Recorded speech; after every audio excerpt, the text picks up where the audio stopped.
Belle personne consciente, ici Mel Goyer et aujourd'hui j'aimerais ça vous parler de l'identité numérique et de bien plus de choses parce que dans le fond, du moment qu'on fouille, on réalise que c'est juste la pointe de l'iceberg ou le début du terrier si vous préférez. On en parlait déjà en 2020 mais on se faisait traiter de coucou. Ben non, c'est juste en Chine, arrête de capoter. Puis là, ça arrive au Royaume-Uni puis tout le monde capote. Donc, dans cette vidéo, je vais répéter ce qu'on disait il y a déjà 5 ans. C'est pas facile d'être complotiste. Puis, je vais amener des nouveaux éléments qui fait le tour de ce qu'on peut voir à travers le monde présentement. C'est impossible de tout mettre l'information que j'ai trouvée parce que la vidéo durerait 3 heures, puis bon, c'est pas mon but. Donc, j'ai fait de mon mieux pour synthétiser l'information, la vulgariser pour rendre ça fluide et accessible. Mais si vous voulez bonifier la vidéo avec plus d'informations, je vous invite à le faire dans les commentaires. Mon intention avec cette vidéo, c'est pas de vous faire peur, puis c'est pas de parler de ce qui se passe actuellement juste pour en parler. J'aimerais ça amener des pistes de solutions, voire de réflexion, du moins mon opinion sur la situation. Avant de commencer, je te remercie de liker la vidéo, de t'abonner à ma chaîne YouTube si ce n'est pas déjà fait et d'activer la petite cloche pour être avisé quand je vais sortir une prochaine vidéo. Ça fait tellement toute la différence pour les créateurs de contenu. Donc, si vous êtes prêts, sans plus tarder, voici le 8e épisode de Mel Goyer en liberté.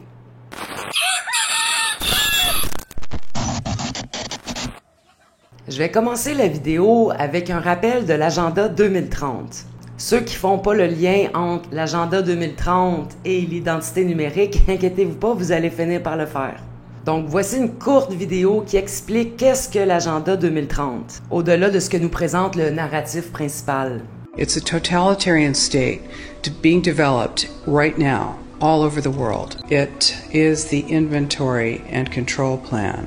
Inventory and control of all land, all water, all minerals, all plants, all animals, all construction, all means of production, all food, all energy, all information, and all human beings in the world. And this is a plan that was agreed to by 179 nations back in 1992. It's a United Nations plan. It's called the Agenda for the 21st Century.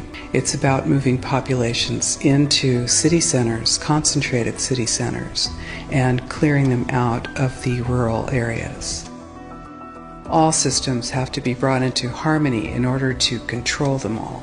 Because when systems don't meet, when they're out of balance or not in sync with one another, they can't be controlled centrally.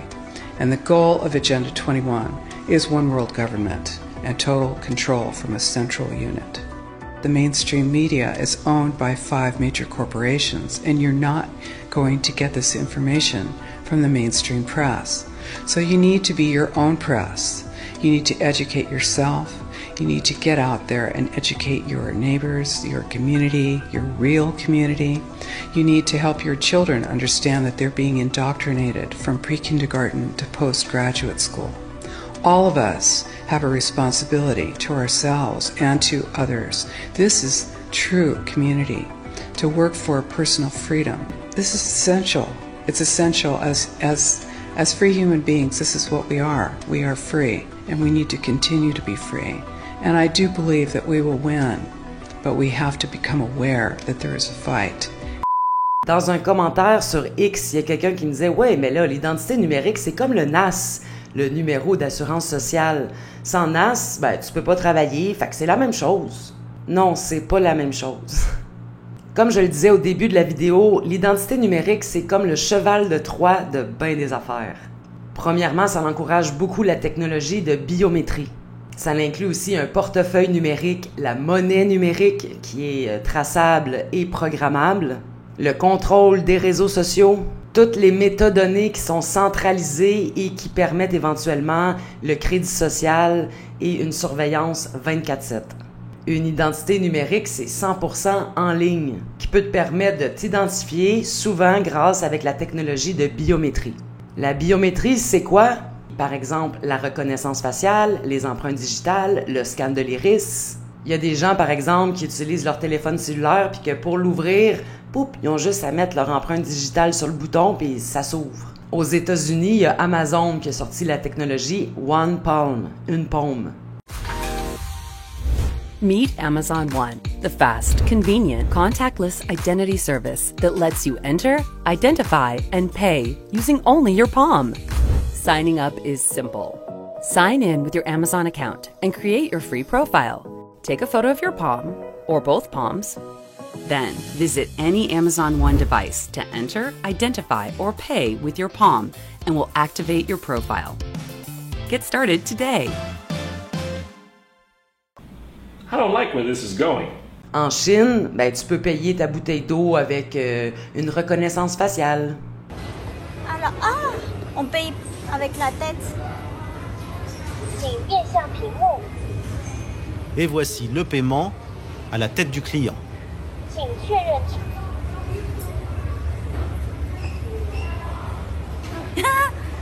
Ça y est. Donc là, on a payé en fait la bouteille d'eau avec la reconnaissance faciale. It's the biggest piece of dog shit. En 2021, en pleine pandémie, on a sorti le passeport sanitaire. Tu sais, l'affaire avec le code QR pour entrer au restaurant. Ben, dans le journal Le Quotidien, on s'en cache pas, c'était les prémices d'une identité numérique. C'était une façon de tester les systèmes pour voir est-ce que ça fonctionne, où sont les failles, comment l'améliorer. Puis comme on l'a vu, il y avait beaucoup de failles. Et c'est le genre d'affaire qui peut aussi arriver avec la reconnaissance faciale. Les deux femmes vont révéler l'une des défaillances les plus inquiétantes du système de reconnaissance faciale. Son incapacité à identifier correctement les personnes de couleur.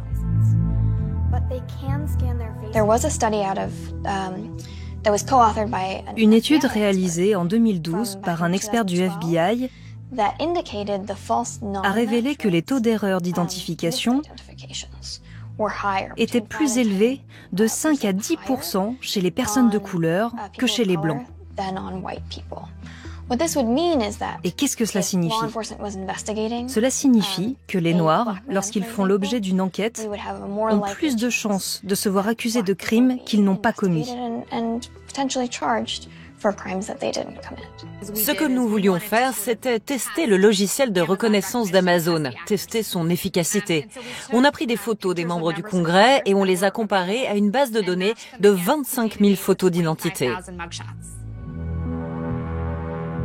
En comparant les photos d'identité des députés américains avec une base de données de personnes fichées par la police, le logiciel d'Amazon a confondu 28 membres du Congrès, essentiellement des personnes de couleur, avec des délinquants. Il y a eu 28 faux jumelages, y compris les parlementaires Gomez, Sonia et Clay, qui siègent à ce comité. Et 40% de ces fausses correspondances étaient des députés de couleur. Beaucoup de députés qui n'avaient même jamais pensé à la technologie de la reconnaissance faciale ont soudainement compris « Hey, je pourrais être l'une de ces erreurs. Cette technologie pourrait être utilisée contre moi. » Malgré ces révélations au Congrès américain, Amazon continue à vendre son logiciel aux policiers. Ça, c'était aux États-Unis, mais en Chine, bon, je vous donne l'exemple d'une fille qui veut sortir de sa ville 15 minutes, là, de sa zone, puis elle doit scanner sa face pour avoir accès à l'extérieur de sa zone. Ben, les machines la reconnaissent pas, fait qu'elle peut pas sortir. Là, je ris, mais c'est vraiment pas drôle, là. C'est vers ça qu'on se dirige avec l'identité numérique. Avec ce qu'on entend présentement au Royaume-Uni, ben, je me disais, c'est quoi les autres pays qui ont déjà une identité numérique? Bon, je connaissais la Chine, puis en fait, je pensais que c'était les premiers à l'avoir instaurée, mais non. En 2009, c'est l'Inde qui ont été les premiers à instaurer une identité numérique. En 2010, le Danemark a suivi. En 2011, il y avait la Norvège et la Suède. En 2013, Singapour et la Corée du Sud se sont joints au bal. En 2014, c'était la Finlande. En 2015, le Japon. En 2017, la Suisse a introduit l'idée d'instaurer une identité numérique. Il parle que ça va arriver en 2026. Et seulement en 2018, la Chine. Ce qui est intéressant, c'est qu'en Chine, c'est pas obligatoire l'identité numérique. C'est juste que tu peux absolument rien faire si t'en as pas une. Tu peux pas prendre les transports en commun, tu peux pas te faire soigner, tu peux pas étudier, tu peux pas voter. Et en 2025, le Vietnam s'est joint à la partie. Ils niaisent pas au Vietnam, hein? Il y a 86 millions de comptes bancaires qui ont été fermés parce que les gens refusaient de s'identifier avec leur identification numérique. 86 millions. If we could see tie-ins to what's happening in Vietnam, which I feel is not getting enough press. Vietnam's mandatory biometric IDs led to, as I said in my intro, 86 million bank accounts being frozen or erased, framed as a security measure. Et là, récemment, à la fin septembre, c'est le premier ministre du Royaume-Uni qui parle d'une identité numérique obligatoire. Ça devrait être prêt d'ici la fin de son mandat en 2029. And that is why today I am announcing this government will make a new free-of-charge digital ID mandatory for the right to work by the end of this Parliament. Let me spell that out. You will not be able to work in the United Kingdom if you do not have digital ID. It's as simple as that.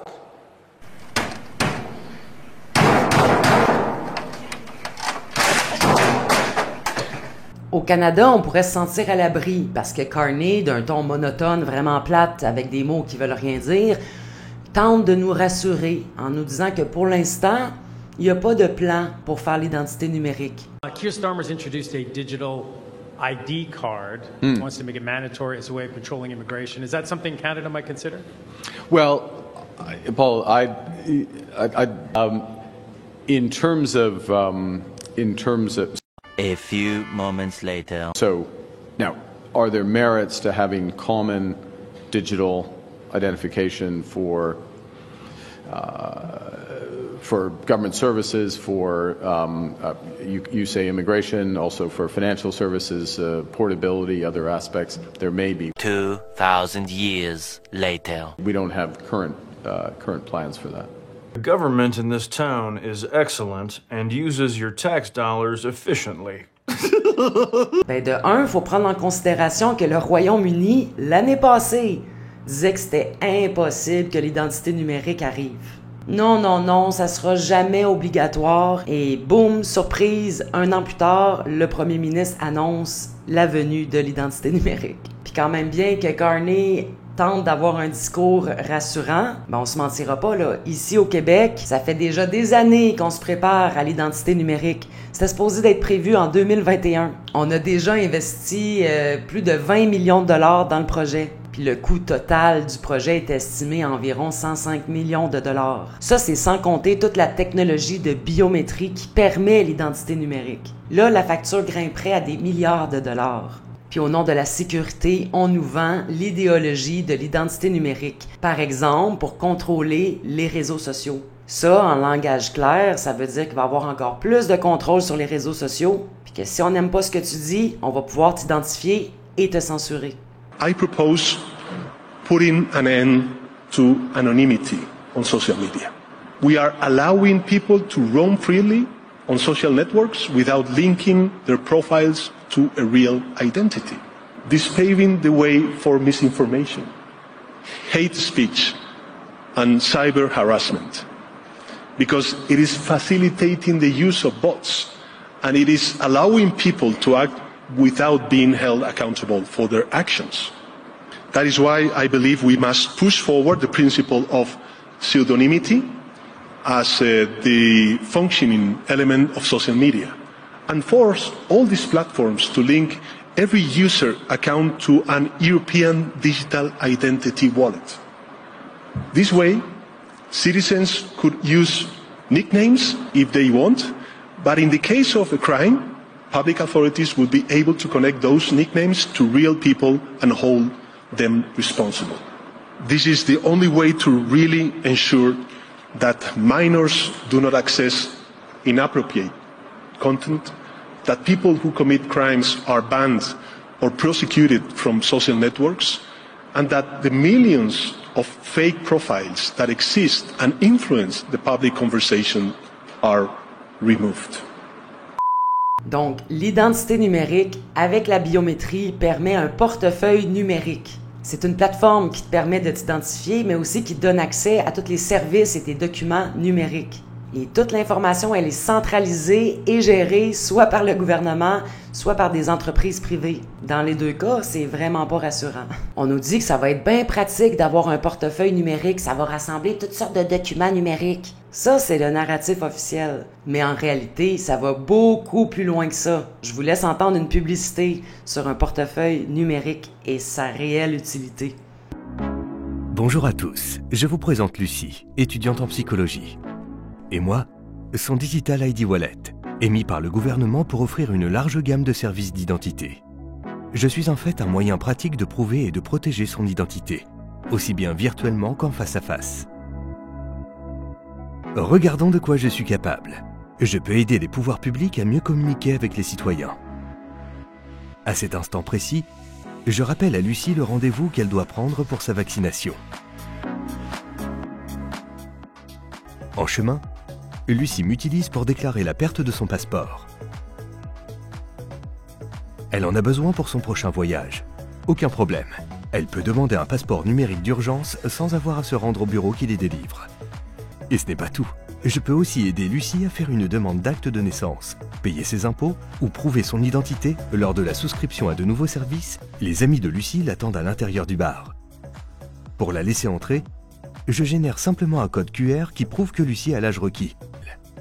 Alors oui, je suis le meilleur ami de Lucie. J'ai également la confiance des pouvoirs publics pour mieux soutenir la transformation numérique, lutter contre l'usurpation d'identité et offrir des services publics performants et disponibles H24.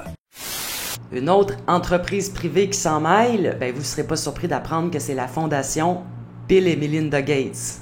Ben oui, Bill Gates a créé non seulement une identité numérique, mais aussi un portefeuille numérique. And so the role of the Gates Foundation as an advocate for those who don't have access today is to make sure there's technology and standards, including open source work that we're providing through the financial switch, which is called Mojaloop, and through the digital identity system, which is extremely valuable, not just for financial activities, but for health and voting and education, and that's called MoSIP. Well, once you have the digital money system, then there's all sorts of services and applications that can be built on top of that, whether it's helping with health or education or agriculture. So the digital revolution, which of course was where I worked before moving full-time to the foundation, here we're trying to make sure that the developing countries have the benefit of the digital revolution. The digital approach, you can track where they're pregnant women, are they coming in for their visits? Are they getting their vaccines? Pour ceux qui pensent que Bill Gates est un grand philanthrope vraiment gentil qui veut le bien de l'humanité, là, ben sachez qu'il a donné plus de 1,27 milliard de dollars à l'ONU pour accélérer le développement de l'agenda 2030. Je vous ai parlé du portefeuille numérique et combiné avec ça, qu'est-ce qu'on a? La monnaie numérique. And we started working on the digital euro way back. Actually, when I started my term 5.5 years ago, taken the lead together with a very, very good team which is focused on accelerating the pace. The deadline for us is going to be October of 25, and we are getting ready for that deadline. A digital euro, for example, will make it easier for companies and consumers alike. And the omnibuses we have put on the table so far will make a real difference. Jusqu'où ça peut aller? Je vais vous laisser entendre des petites vidéos qui l'expliquent très bien. Quand on parle d'euro numérique, il s'agit d'une monnaie programmable. Alors qu'est-ce que ça veut dire? Donc une monnaie programmable, c'est-à-dire que vos euros, votre euro numérique, je vais prendre un exemple bateau. Vous avez 1 000 euros sur votre compte. Sur ces 1 000 euros, vous en avez 300 qui ont été programmés pour de la nourriture. 200 pour acheter du carburant. Et programmé par qui? Alors ce serait programmé par la fameuse BCE. D'accord. Et donc, en fonction de règles politiques décidées. D'accord. Donc par conséquent, si tout d'un coup vous voulez faire un trajet en voiture et vous avez déjà dépensé vos 200 euros de crédit carburant, vous arriverez à la pompe et ça ne fonctionnera plus. Ouais. De même, si vous avez déjà dépensé votre quota pour de l'alimentaire et que vous choisissez d'accueillir vos voisins, qu'il vous reste des sous sur votre compte, vous ne pourrez pas. Donc c'est ça la programmation de l'argent, ça peut aller jusqu'à bloquer votre argent, donc vous n'êtes plus libre de l'utilisation de votre argent. So What people don't realize is there's over 100 countries that are developing their own central bank digital currency, and that's built on blockchain, that's cryptocurrency. So in the next 2 years, I'm pretty sure most of Europe, Asia, the UK, they're in their pilot phase right now. So we're going to move from a fiat system to this new monetary system that's going to be using cryptocurrency and blockchain technology. Now, talking about that, do you think they are trying to push that narrative as well because they want to try and have more control in terms of the way money is spent? They can track it, it's traceable, and it's like they could almost punish you for doing certain things. 100%, yes. So central bank digital currencies is where it gets scary because it's programmable. It's also trackable. So every transaction that anyone makes, they can see.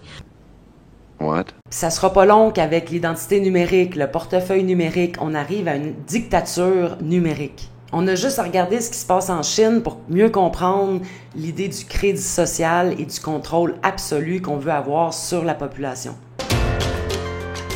Surveillés en permanence par des caméras intelligentes à reconnaissance faciale capables de mettre une identité sur un visage en temps réel, les Chinois sont désormais aussi tous notés. 778 sur 950, 548 c'est moins bien, 748, un bon score. Pour l'instant, c'est une notation bancaire qui atteste de la bonne gestion des comptes et que tout le monde connaît ici. Je trouve ça bien d'être noté. Dans une société, il faut qu'il y ait des règles. Ces notes, ça nous oblige à bien nous comporter. Ça peut vous paraître effrayant, mais en Chine, c'est comme ça, on a l'habitude. De toute façon, on n'a pas le choix. Car Pékin veut mettre tout le monde au pas et aller plus loin. Il y aura de bons et de mauvais citoyens grâce au rassemblement de centaines de données provenant de banques, sociétés privées et des autorités. En utilisant le plus de données possible, c'est ce qu'on appelle le big data, ce système jouera un rôle important pour la reconstruction morale de la société. Pour ce faire, tout sera passé au peigne fin. Situation financière, habitudes de consommation, carrière professionnelle, jusqu'au comportement sur les réseaux sociaux. Critiquer le gouvernement sur Internet ou exhiber des signes extérieurs de richesse, mauvais score. En revanche, des louanges au parti ou un don de sang augmentera votre crédit social. Un bon score donne des avantages, un mauvais enlève des droits. Dans ce cinéma, ceux-là sont de mauvais payeurs.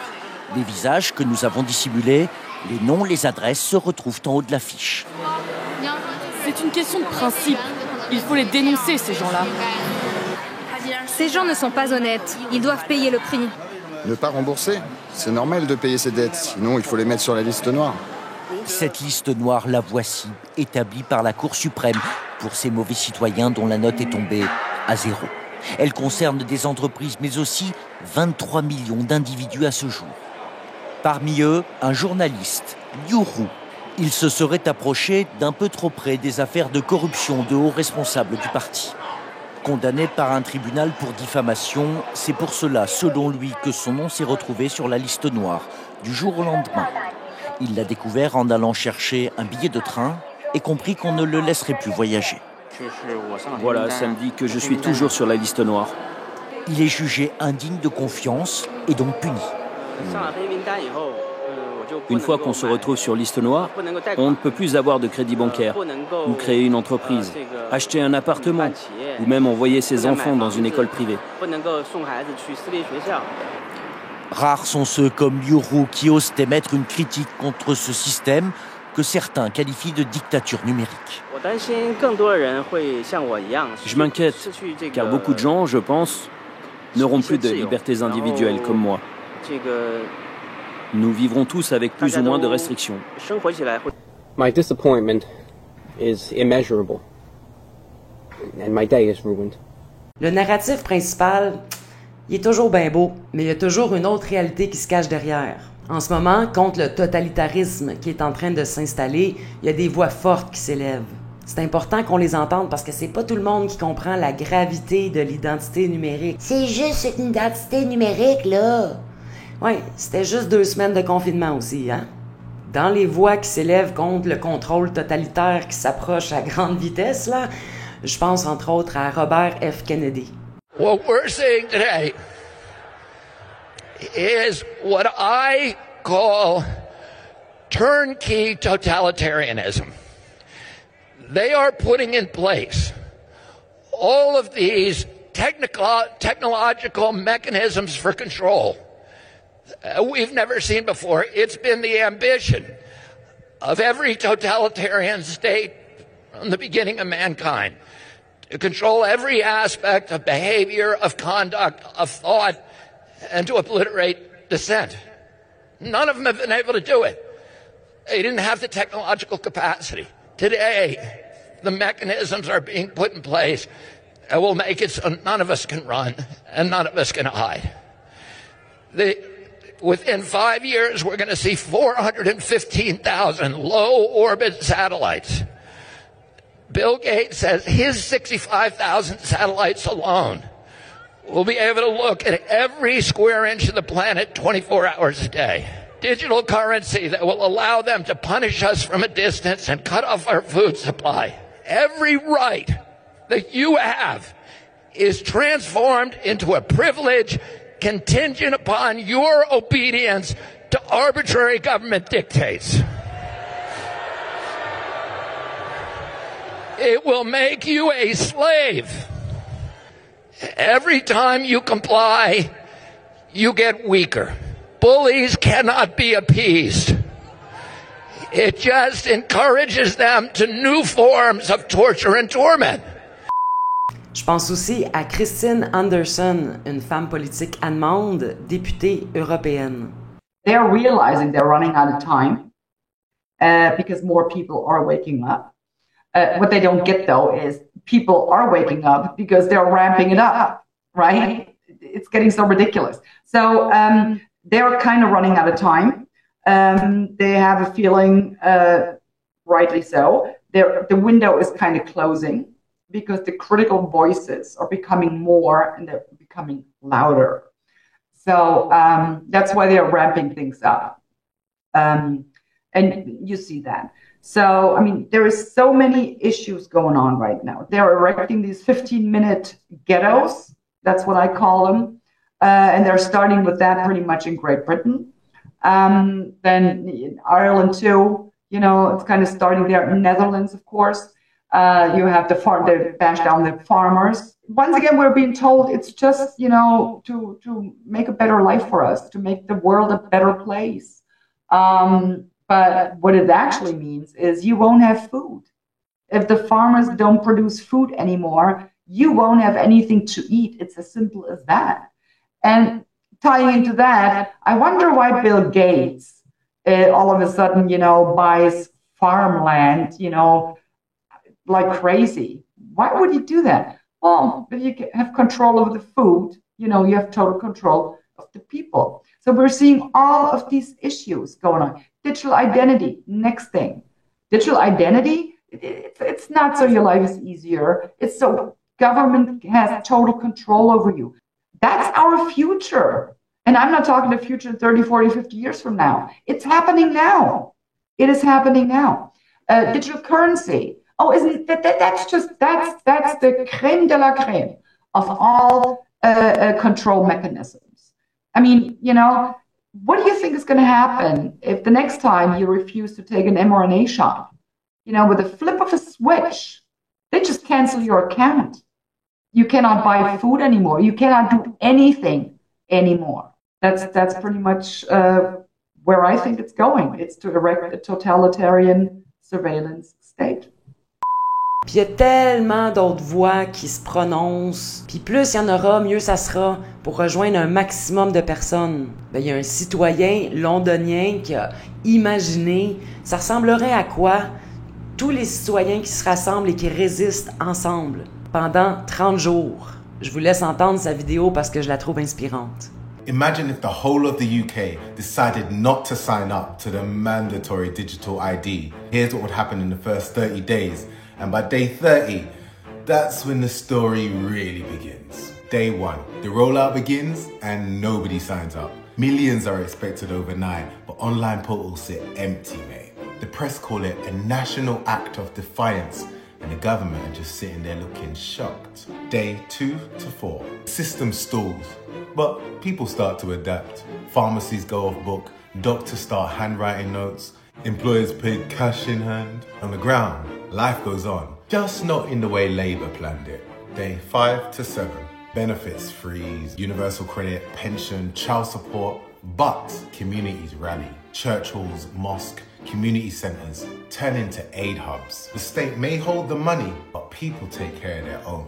Day 8 to 12, the media splits. The Mirror and the Independent call it sabotage, but independent outlets call it for what it really is. A proper strike, mate. Here goes Keir Starmer on the news saying, parents should be thinking about their children. But to the public, that man just sounds desperate. Day 13 to 17. Flights cancelled, Brits can't travel because their passport's invalid without a digital upgrade, tourism collapses, airlines bleed, and the pound dips. Foreign commentators start paying attention asking, are the UK boycotting their own government? Day 18 to 21, hospital strain. Appointments carry on, but surgeries and prescriptions start to back up. But doctors and nurses are on this thing too. So they start whispering about breaking some rules. Here comes Starmer again. This is reckless. This is dangerous. Ain't that what we're trying to tell you? Day 22 to 25. Cash in hand spreads. Employers, landlords, shops, they all start leaning off the book. Official trade slows. The underground network grows. And the public keep moving even though the government are looking real stuck right now. Day 26 to 29. Parliament fractures as protests surge. Labour MPs face a social blackout. No one will talk to them, no shop will serve them, not even a handshake. Thank Ireland for this one. Day 30. A full month in, the refusal holds. System stalled, the economy bleeding, and the government cut off by the people. And the whole world sits waiting and watching. Who will break first?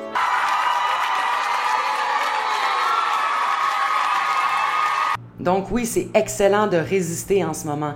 Il y a une pétition contre le concept du Royaume-Uni qui, en moins de 48 heures, a rassemblé plus de 2 millions de signatures. Mais croyez-vous réellement que cette pétition-là va être suffisante pour stopper le gouvernement? Je veux pas être pessimiste, mais je pense pas, non. Il y a des gens qui veulent encore manifester. C'est bien de manifester, mais ça sert surtout à se rassembler, à créer des réseaux pour pouvoir s'organiser, développer des stratégies. Parce que c'est pas 2-3 pancartes là, qui va faire changer d'idée le gouvernement. Il y a beaucoup de gens qui insistent sur l'importance de payer cash, payer argent comptant. Je suis d'accord, ça fait 5 ans qu'on le dit. Puis en même temps, ils s'arrangent pour qu'on soit tellement pauvre qu'on n'ait pas le choix d'utiliser notre carte de crédit. Puis il y a déjà énormément de commerces qui n'acceptent plus l'argent comptant. Puis on va se le dire, là, la majorité des gens croient que c'est ça le futur. Donc on est encore une fois une minorité à résister contre l'identité numérique. Puis c'est plate à dire, mais résister, ça demande beaucoup d'énergie et beaucoup de temps. Ça, c'est 2 ressources très limitées. Moi, je me dis que oui, résister, c'est bien, mais il faudrait peut-être utiliser notre temps et notre énergie pour construire ce monde parallèle, un nouveau système plus indépendant si on n'accepte pas celui-là. Parce que si on attend que ce système-là s'effondre, on peut attendre longtemps. Donc concrètement, qu'est-ce qu'on peut faire de plus que de signer des pétitions, résister, manifester, payer cash? Déjà, on peut se rassembler localement. Même si vous êtes 5, 10 personnes au début, ça vaut le coup.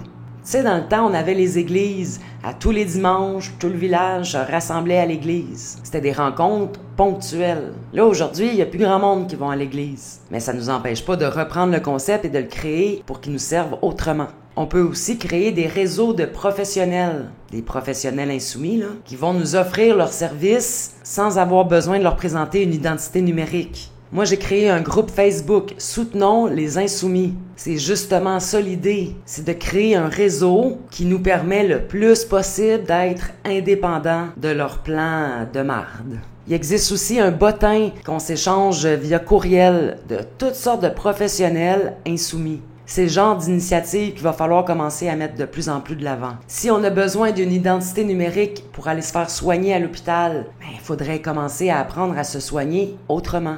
Un réseau de santé insoumis. On sait que l'école, c'est la meilleure façon pour eux d'endoctriner nos enfants. Donc, sortons nos enfants des écoles. Faisons l'école à la maison. Si tu penses que tu n'as pas les moyens, tu peux te réunir avec d'autres insoumis, payer une prof insoumise qui va enseigner à vos enfants. Il y a aussi les CHSLD. Qui veut finir sa vie là-dedans en mangeant du pâté dégueulasse? Ben, ça va être à nous de créer des alternatives. Des centres pour accueillir les personnes âgées qui ont une certaine dignité, qui ont encore de l'humanité. Encourager aussi tout ce qui est indépendant d'Hydro-Québec pour se fournir en électricité. Je sais qu'il y en a qui vont me dire, ben là, c'est impossible d'être indépendant d'Hydro-Québec. Oui, je le sais, mais faisons de notre mieux. Parce qu'il n'y en a pas de projet parfait. C'est essai, erreur, apprentissage. On évolue comme on peut là-dedans. Avec l'expérience, on devient meilleur. Il y a une phrase que j'adore qui dit, qui ne se plante pas, ne pousse jamais. Ben, c'est le temps là, de se planter puis d'essayer des affaires. Pour ce qui est de l'économie, il y a des alternatives qui existent. Je pense entre autres au jeu, le jardin d'échange universel. J'ai fait une vidéo avec Guy. Si vous l'avez pas vu, je vous invite à la voir. C'est pas la seule monnaie alternative qui existe. Il y en a d'autres. Mais ce genre de concept-là fonctionne quand les gens s'investissent, participent. Ouais, moi je le trouve pas parfait ton projet.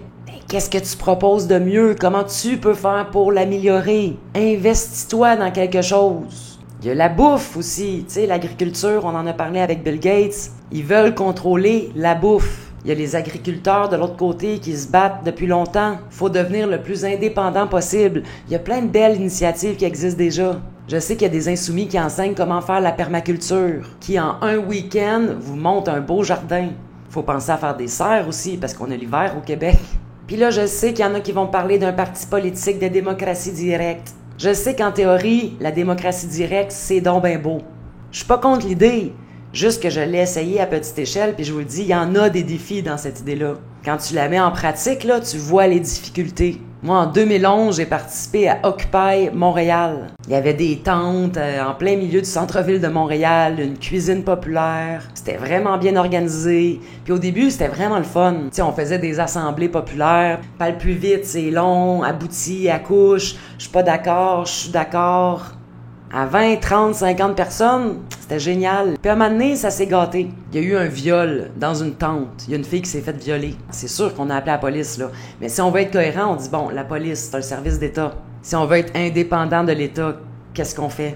Fait qu'on a commencé à penser, bon, c'est quoi nos alternatives? Est-ce qu'on doit créer une police au sein de notre communauté? Si oui, ça va être qui? C'est quoi les critères pour les choisir? S'ils arrêtent les méchants, qu'est-ce qu'on fait? C'est quoi les punitions? Puis que tout le monde soit d'accord, ou en tout cas, qu'on crée une espèce de compromis. C'est de la job. Donc c'est de revenir à la réalité, à petite échelle, puis de voir concrètement comment on peut mettre ça de l'avant. Et il y a aussi tout le travail personnel qu'on peut faire sur soi. Là, t'as Ginette et Michel. Ouais, on l'a fait, ce travail-là, en 1983. Non, c'est comme l'œuvre d'une vie, là, de travailler sur soi. Pis c'est pas parce que tu t'es réveillé en 2020 que, là, t'es tellement éveillé que t'as plus besoin de travailler sur toi. Avoir une stabilité intérieure, se permettre d'être solide, peu importe la situation extérieure, c'est bien important. Tout le monde a un talent qui peut servir à plus grand que lui. Moi, j'aime ça faire des vidéos, vulgariser l'information. Mais c'est pas la force de tout le monde, là. Pis c'est parfait comme ça. Toi, c'est quoi ton talent? Comment tu peux le mettre au service d'une communauté d'insoumis? Si toi, tu le sais pas, ben c'est qui va le savoir? Pose-toi la question, réfléchis. Passe à l'action. J'oublie sûrement quelques pistes de solutions, puis je vous invite à bonifier tout ça en commentaire. Si vous avez de nouvelles approches, des nouvelles idées, c'est ensemble qu'on va être plus fort. Parce que signer une pétition, c'est bien cool, là, mais ça prend 2 secondes, puis c'est pas ça qui va régler le problème. Il y a beaucoup trop de gens qui attendent que le nouveau monde tombe du ciel. Ben, la réalité, c'est que le nouveau monde va être créé avec des gens vaillants, prêts à investir du temps, prêts à innover, à se planter pour mieux pousser. Donc, si tu as aimé mon message puis ma façon de le livrer, ben, j'apprécierais beaucoup que tu prennes le temps de liker la vidéo, de t'abonner à ma chaîne YouTube, de partager le message. Si tu veux aller encore plus loin pour m'encourager, sache qu'il y a 2 façons de le faire. Volontairement, bien sûr. Moi, j'attache personne dans le garde-robe pour qu'il me donne son argent, là. Donc, si vous avez un grand cœur, ben, vous pouvez faire soit un virement via Interac ou un virement via Stripe. C'est une alternative à PayPal. Puis en attendant le 9e épisode, ben, je vous remercie pour votre écoute. Pour moi, ça vaut de l'or. Je vous aime, je vous embrasse, prenez soin de vous. Mouah!